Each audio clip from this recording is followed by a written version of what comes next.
Sacred Heart is proud to sponsor Pensacola Histories in recognition of the Daughters of Charity who brought their mission of care to Pensacola over 90 years ago.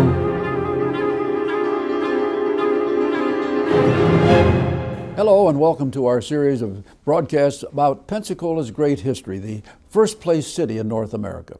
We are today talking about the second episode, the second time we are discussing the story of the great British period here in Pensacola, which ran, of course, from 1763 until 1781. In our last story, we told you about how the British happened to come to Pensacola in the first place, how Governor Johnstone, the incoming governor, was dissatisfied with what he found here as a Spanish settlement, how engineer Elias Durnford then had come out here and totally relaid out the city to make it look basically like the downtown Pensacola area that we have today. And then how step by step tradesmen and professional people began to come. People were sent out here on subsidy to occupy farmland along the Mississippi River, and then the Indian trade had begun using the work of John Stuart for this.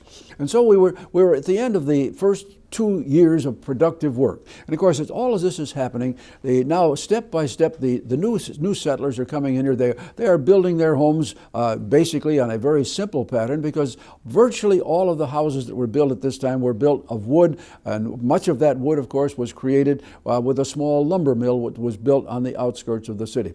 And of course, step by step, you began to have people opening the various trades. There was probably a downtown baker. Maybe, I doubt this, but there might have even been a wig maker here and this sort of thing. And all of the tradesmen that came provided their specialties, so that step by step, those who were coming began to feel that they were at home here in Pensacola, in the British West Florida. Now, other things were beginning to happen as well as all of this proceeded, because under the new rule for British Florida, this colony was to be ruled overall by a governor and a royal council.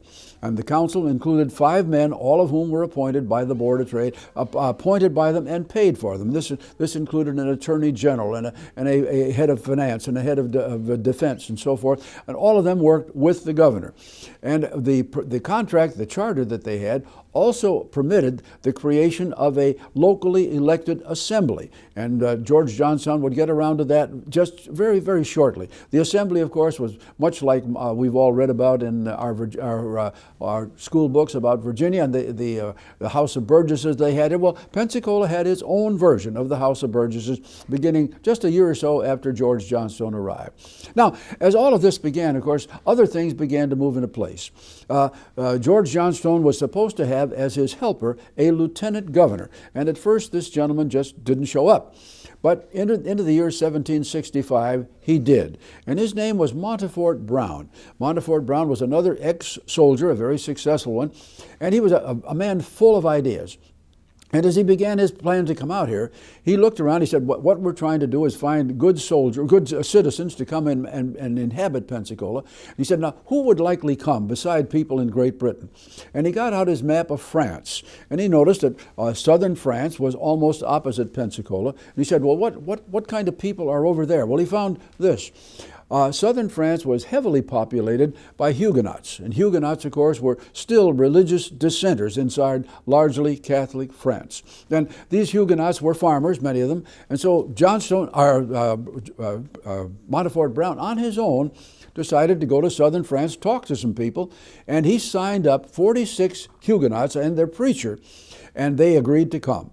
And of course, they brought with them seedlings for grapes, for indigo, and for wine, and they put all of these cuttings on their vessel, and they came and arrived with Mr. Brown, totally by surprise, and of course were royally welcomed by Governor Johnstone and the others.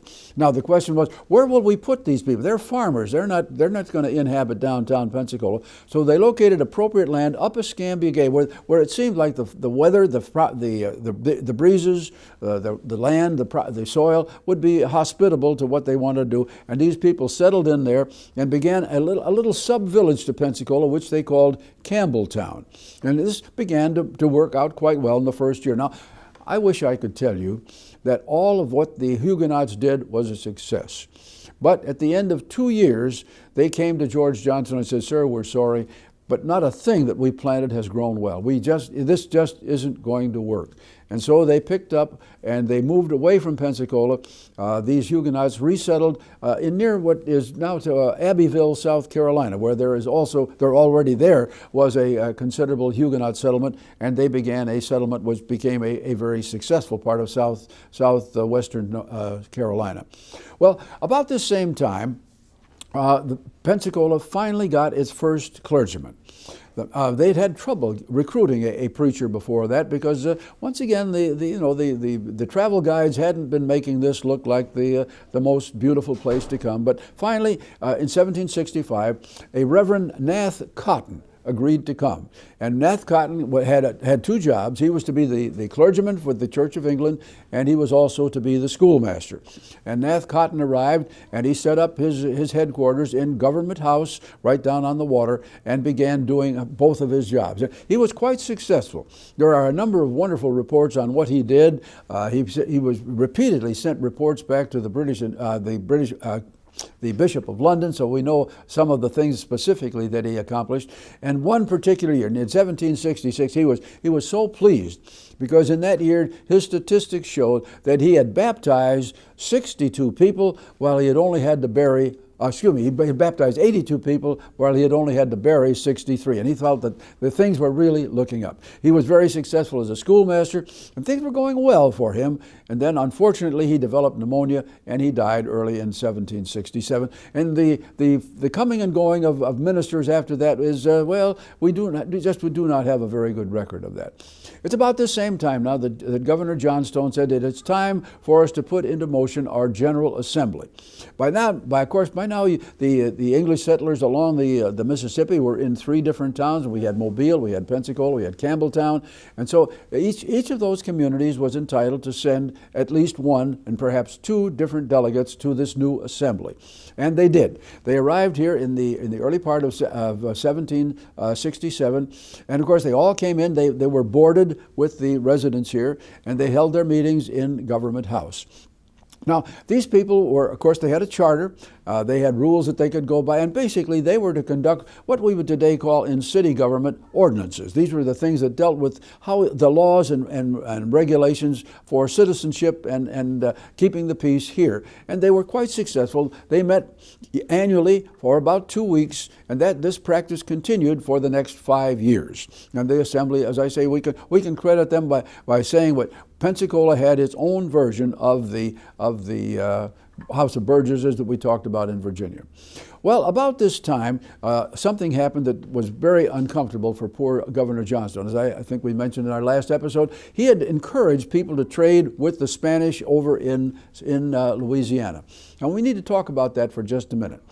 We talk about the Spanish in Louisiana, and that may seem out of place. But with the same treaty that gave Florida to Great Britain, the French gave Louisiana, the Louisiana Territory, to the Spanish to compensate the Spanish for what they had lost in Florida.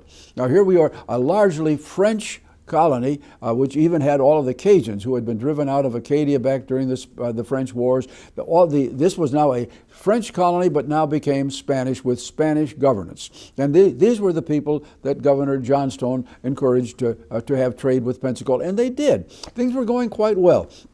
Until one day, early in 1767, as a Spanish ship was right here at the Palafox dock doing its business, unexpectedly in comes a British warship.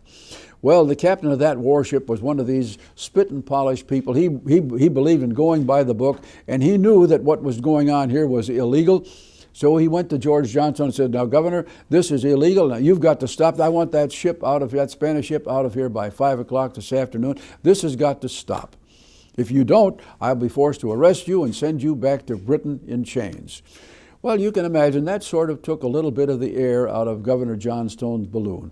So within a few months, the trade had stopped, and he decided it was time for him to resign and go back to England, which indeed he did, which left Lieutenant Governor Montefort Brown in charge.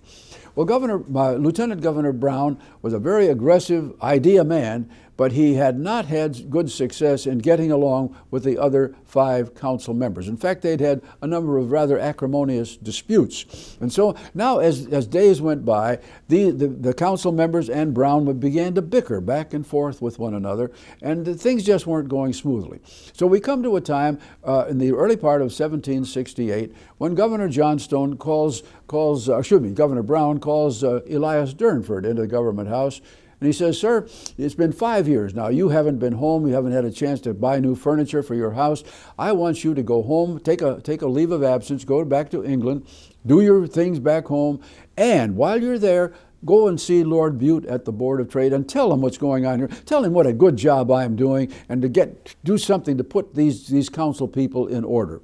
And Durnford said, "I'll be happy to go." Well, of course, back in those days, you didn't go back and forth across the Atlantic in a heartbeat. It took months before Durnford and his lady returned. And of course, you can almost picture a Montfort Brown being at the gangway as Durnford came off the ship, anxious to find out what had happened. And of course, Montfort Brown expected that all he had asked for would be granted.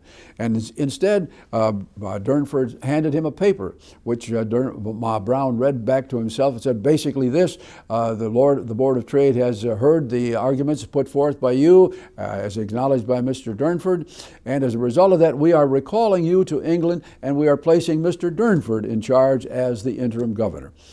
Well, you can imagine what happened to Mr. Brown at that point. He was absolutely furious, and of course he began to be taunted by other members of the Royal Council here, who were of course not his best friends in any way. And finally the point came when he challenged one of those men to a duel.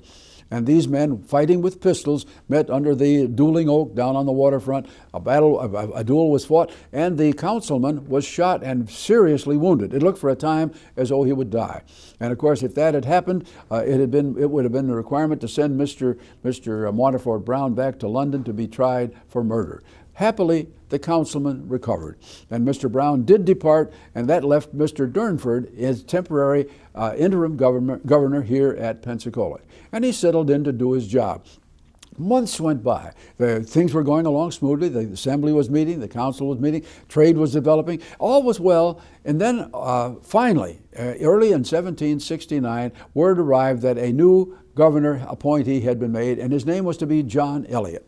Well, John Eliot finally arrived. He was single. He had no family with him. He was just a little man, had kind of sparse hair, very thick glasses. He looked like sort of the Casper Milquetoast type of guy, and everyone tried to be very nice to him. And he hadn't been here but a few days, and he confided to Elias Durnford. He said, basically, "I don't know why I'm here. I didn't want the job. I've been on in civil service work back there, and I knew something about Pensacola, and they needed someone here, so they appointed me, and well, here I am."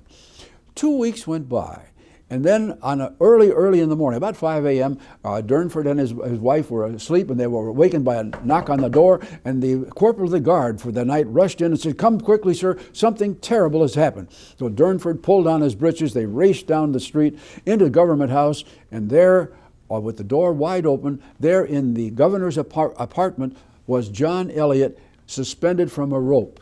He had hung himself, and he was very dead.